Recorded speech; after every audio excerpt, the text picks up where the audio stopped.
Broadcasting from the business capital of the world, this is the Podcast Business News Network. I love this guy because he gets right to the point, and he's like the mirror in front of you, facing you when it comes to your finances. And most of us are not financially prepared, and he's going to call us out on it because he's right about many of these things. And what you're going to hear today is a lot of things that you tell yourself, but when the time comes, you're going to realize that, oh, wait a minute, I don't have enough money for that. I don't have enough money for this. He is Robb Hill. He's back with us. He is a financial planner, a guru when it comes to life insurance and so much more. Robb, welcome back. How you doing today? Well, I'm doing great, Steve, and thank you for having me again. You are a wealth of info. And you said something before we got on here, something about a firm grip on an empty bag. And you said, this is where we're going with this. And I'm trying to get the visual, somebody holding this bag, whatever kind of bag it might be, doesn't really matter, but the bag is empty. This analogy, what does this mean for us? Well, it simply states the fact that many of us have a bag and it's got our financial tools in it. However, for many people, that bag is empty. They got a firm grab. Let me give you a good example of it. You remember the Enron scandal, right? Sure. Okay. All those people had that bag that they thought was their retirement funds in there. Okay. And Enron had been cooking the books for a number of years and lying and all that kind of good stuff. And so when they got found out, all those people with all those bags found out that their bags were empty. Wow. Okay. And see, it's a funny thing because say you're going to take a 1,000-mile journey. Okay. And you start off 1 degree off. You start out 1 degree off. It's not going to make much difference 2, 3, 4, 5 years down the road. But when you get 10, 15, 20 years down the road, you are so far off base, there is practically no correction there. So then you're just there. And this is where a lot of people find themselves when it comes to financial preparation, because money is a funny thing. It works best the longer you have it to work for you. This is why people need to start young, because there is time for correction in the event something goes belly up. However, when people have been trained to live in that give it to me now society, they're not thinking about tomorrow. And then all of a sudden tomorrow shows up and they're not prepared. So this is where I come in and explain to people that you have to take 100% responsibility for your financial solvency, your own economic picture. Okay. You have got to take 100% responsibility for it, because if you leave it up to someone else, they are going to paint that picture too small for you. And it's not their picture. They don't know you. They don't truly know your goals or what's inside. And it's interesting. In my journey, I subscribe to the live in the moment and try not to think about the past, try not to think about the future, because that's all, it's just going to get in your way. Live for now as much as you can. It's not always easy. However, this is different because this is where you need to think about the future, think about planning, because it'll be too late. And who knows what's going to happen tomorrow? Something, Enron scandal, whatever. You could have a personal crisis go down. And are you prepared? Do you have backup? Many people get devastated by little simple things like the roof got messed up. Just little things that come and just take away everything. See, yeah. What we call our standard of our necessary standard of living is always going to equal our income unless we protest to the contrary. Okay, we have to decide what we're going to do about tomorrow, because it's going to come. It's not promised to you, but it's going to come.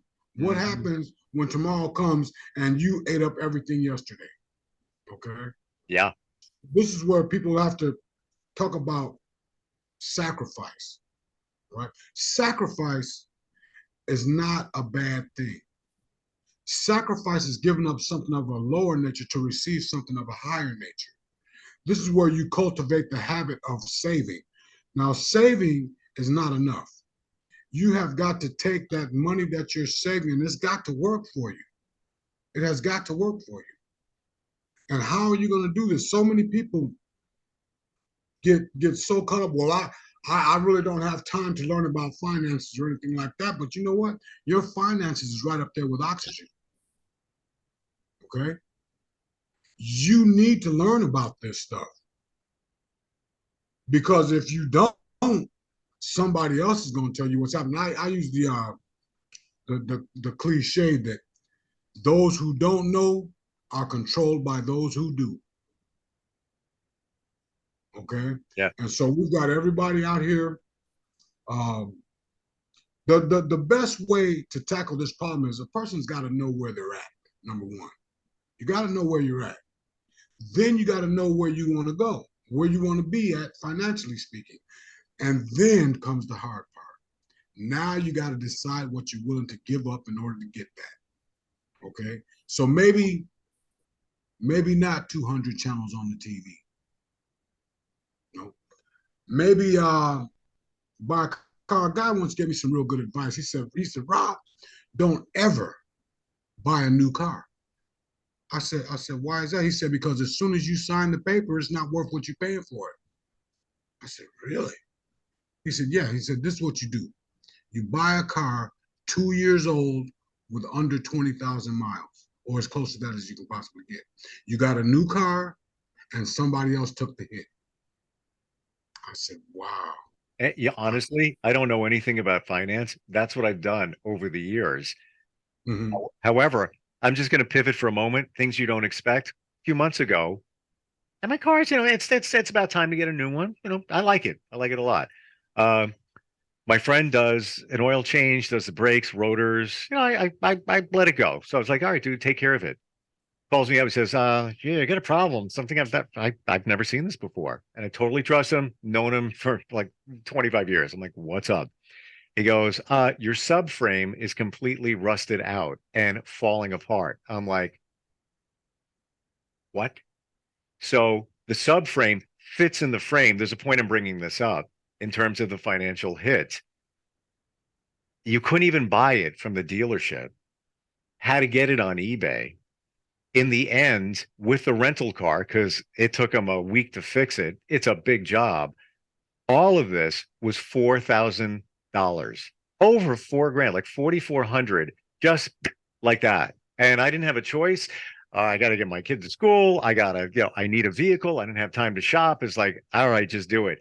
Wasn't planning on that. And there's when we talk about the roof, all these things are going to crop up, and we don't really know what's coming next. So we need to have some kind of planning. And yes, I love what you're saying. 2 years, buy a used car, makes total sense. Yes. I mean, it's all about being financially savvy. Okay. Many times we don't see things the way they are. We see things the way we are, and we have been conditioned. Over the years, we've just been conditioned to, I gotta have it now. I gotta have it now. Why wait? Why wait? I can get it right now. Why wait? Why wait? Just easy monthly payment plans and all this kind of stuff. Yep. On everything. People even charge groceries. Can you believe that? Well, Charging your hold on. I hamburger? am gonna. And if I'm wrong, you tell me right away because you're the man. I charge my groceries, but I get points and I pay it as fast as I can. So they give you double points on the card that I currently have. I have a bunch of cards, but I use this one for household expenses, things like that. Good or bad? I would suggest to you that it's a bad thing because they're luring you in with them points. What do you use them points for? I mean, just to get more stuff. Just to get more stuff. I always take the points in payment, so I eat down my credit card payment. So if it's, let's say, $50 or whatever in points, I was like, all right, I'll circle it back into my payment. And now I have to pay $50 less on my credit card bill. it seems like a good thing. It However, does. they still got you on the hook because you're using that credit card. They want to keep you there. Well, yeah, let's give him this, and even though he thinks he's getting something, it's all coming back to us. Okay, it makes you feel good. Oh yeah, it makes you feel. Well, yeah, I'm getting these points. I'm getting these points. It's just another way to keep you on the hook. No doubt. No doubt. I think it makes sense for me. I will say I am proud about one thing, Rob. My cable bill and Mhm. my cable internet, and you have to take the phone. It's part of the package, and I try to get rid of it all the time. Call them up, tell them I'm canceling. I'm cutting a cord. I have basic cable TV. I don't even want it. But if I just take the internet, I'm looking at like, 80 something dollars. If I take the phone and the TV, which rarely I use, but it's an extra $10 or whatever I'm paying like $94 a month for that entire package right there. And everybody else tells me, "Oh my God, what a look at my bill is." I'm like, "Why are you paying that?" I could easily just, get rid of the extra 12, $15, whatever it is for the TV and the phone. But I take it for now. But I don't know. I think I'm doing well there. Does that sound reasonable or no? Well, for me, I see I've got that same situation, and the bundle. It seems like it's more cost effective, but I don't watch the TV. Only I watch commercials, and I watch them on the quote unquote news. Okay, but as far as the internet goes, I gotta have that, Of and course. I've got a really good service for my internet, and so they just throw the phone and the TV in there. I've got a You know why? landline. You know why they throw it in? You know why they throw it in? Because they need you. Because when they want to sell, I have a marketing company. When they and I advertise on TV, when they want to show numbers of how many subscribers they have, they need people like you and me. Once we start going away, they can't charge as much. So that's why they throw in the TV and the phone. And by the way, the phone, for me, if I have a bad cell connection in my place, whatever it might be at the moment, I'm in a certain room, whatever. It's like, all right, just use the landline. Again, don't really need it. Don't really need it. But it's an extra $12. I throw it in there, whatever. But I Yeah. think I'm being savvy. I don't know. Well, it's all about what the necessity for the main service, which is the internet. Right. Exactly. I Exactly. gotta have that, gotta have it. So 100%. it's like your car, you don't need air fresheners in there, but you get them anyway. Right? Yeah, exactly. You know, you don't need to have all these different channels and all that kind of good stuff, but it comes with the package. Are you somebody like what we're talking about right now? Are you somebody that can look at somebody's or everything they're doing and make suggestions as a consultant? Is that something that you do from Well, time to time? I'll make a suggestion for everyone right now. For the next 30 days, record every dime you spend for the next 30 days. Then you will find out where your money is going. And then by virtue of you knowing where it's going, you can put a stop on some of that leakage that you got. That firm grip on that empty bag is because that bag has a hole in the bottom of it. Everything you're putting in there is falling out, but you're not looking at it. Right. Okay. So just to be savvy about things, I wrote my book. It's not a how to, okay? It's more of a why to, okay? I don't tell people what to do and all this. I'm just saying, look, consider this to avoid this, okay? That's the way it is. A lot of people like to talk about motivation and things like that. Well, see, you can't motivate someone.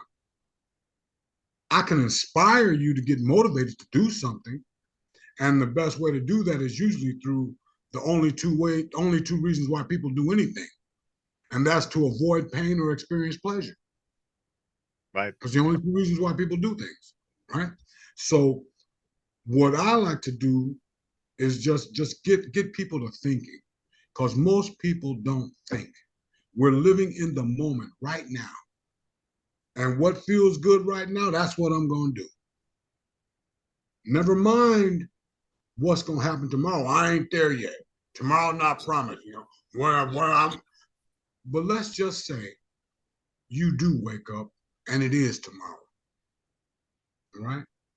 It's better to put aside a little bit at a time now, over time, as opposed to scrambling trying to make everything, like we said before, make ends meet down the road. So you might as well just shuffle aside a little bit of it now, like I had mentioned in our last meeting about a portion of all that you earn is yours to keep. It should not be less than 10%, no matter how much you earn. Hmm. That right there is what you call building a rainy day fund. Okay. And right now it is raining and a lot of people don't know it. They're just eating up everything right now. Because I mean, we're bombarded with so many things.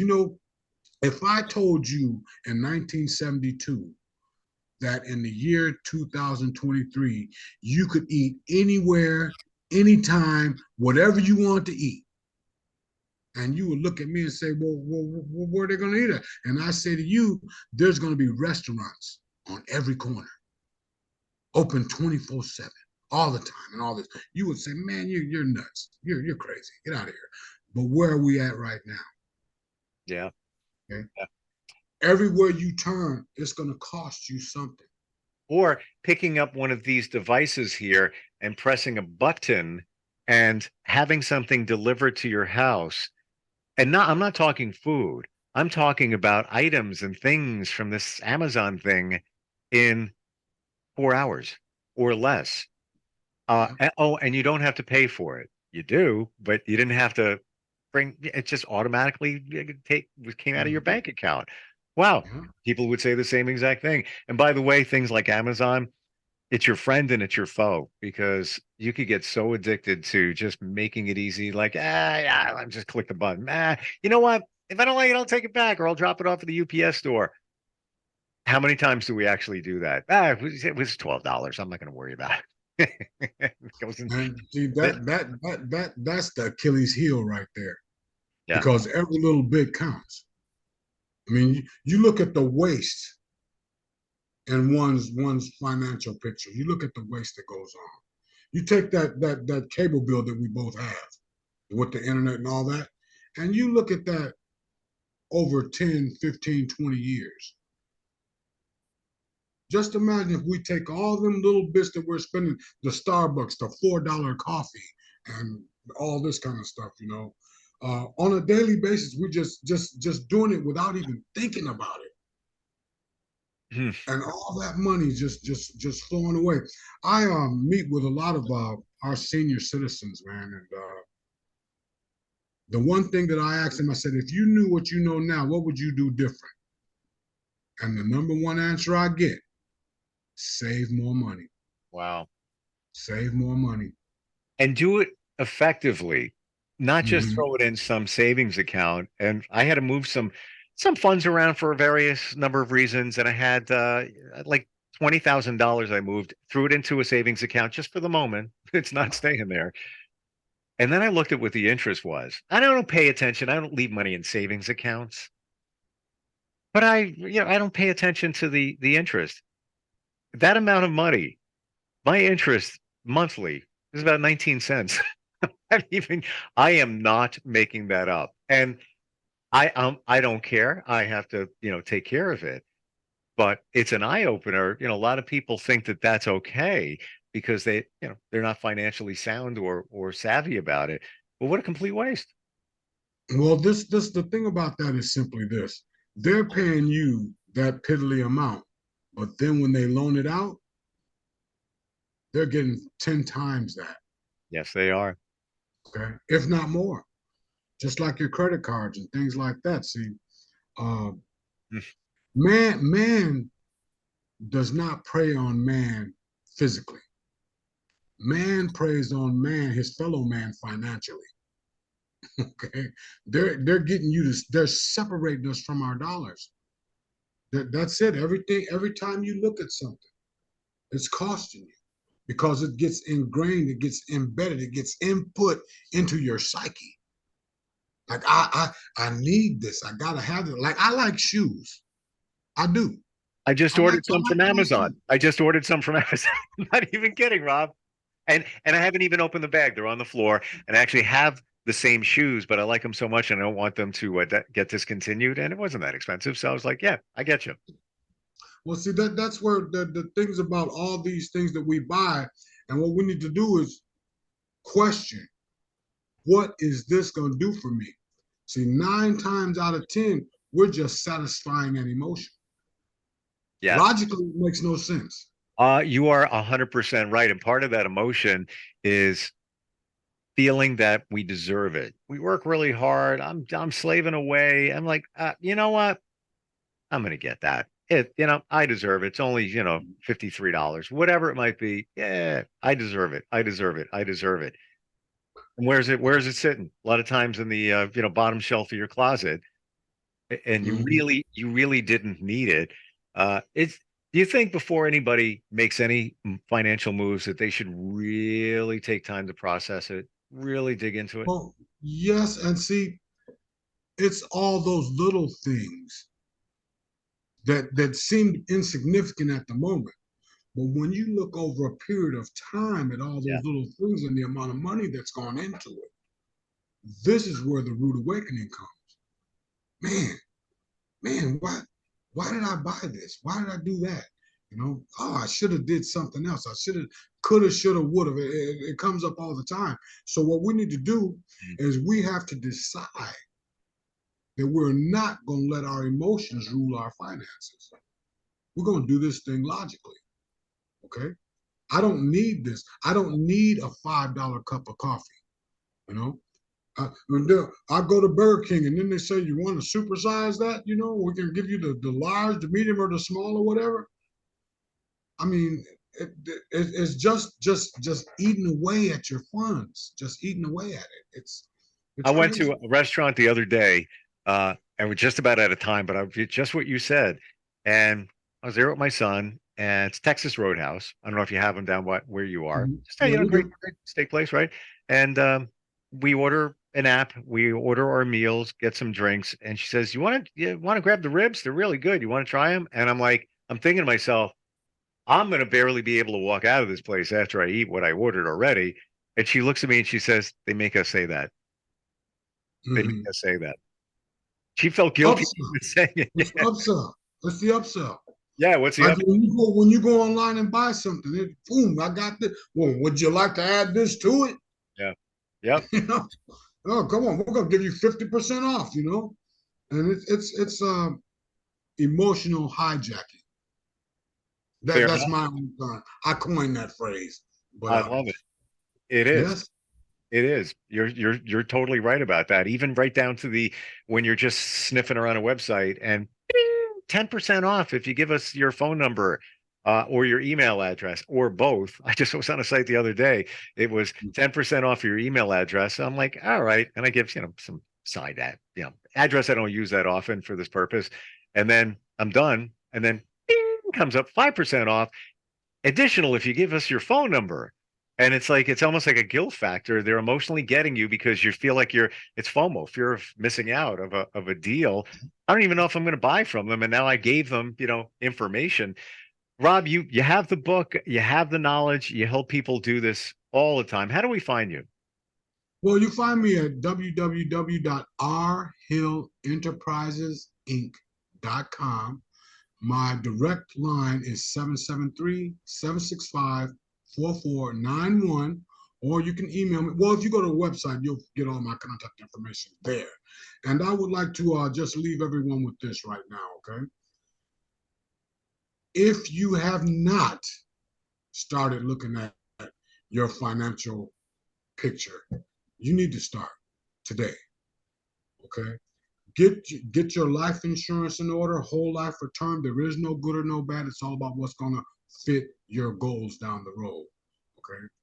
Um, get with somebody and talk about wills and trusts, because if you got real estate and big ticket items and things like that you want to leave to your family, you have got to protect them, because a lot of people leave things and they're not blessings, they're curses, Hmm. because of the taxes have to be paid. The tax man coming all the time. They get us coming and going. They tax you when you make it. They tax you when you spend it. They tax you when you save it. And they got us going on. I mean, it's wild. But there are ways around it. We do live by the golden rule. He who has the gold makes the rules. So how does he keep his gold?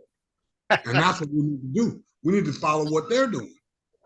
Love it. You have so much insight, and go back to what we said in the beginning. Look inside the bag. If your bag is empty, we got some problems there. Yeah. Robb, thank you so much. I appreciate you and all the insight, and look forward next time we talk. All right. I will see you again, and thank you very much for having me. Are you looking for even more of the podcasts and hosts that you love? The Podcast Business News Network is proud to announce that you now have even more ways to listen live. Check out the MyTuner Radio, online radio box, and Simple Radio apps on iOS and Android, or find us online. Search for Business News Network on mytuner-radio.com, or search Podcast Business News Network on streama.com and onlineradiobox.com/US. Take your podcast on the go and don't miss a minute of the action.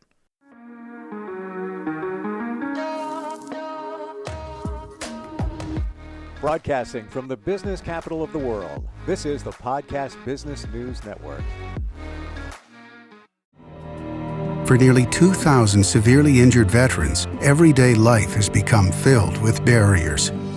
Day-to-day simple tasks can become pretty daunting. I have to carry my chair up 2 flights of steps or have somebody do it for me. What scares me the most is just the falling. When I'm struggling with my house, I think, to have that one great barrier just knocked down, it's crucial.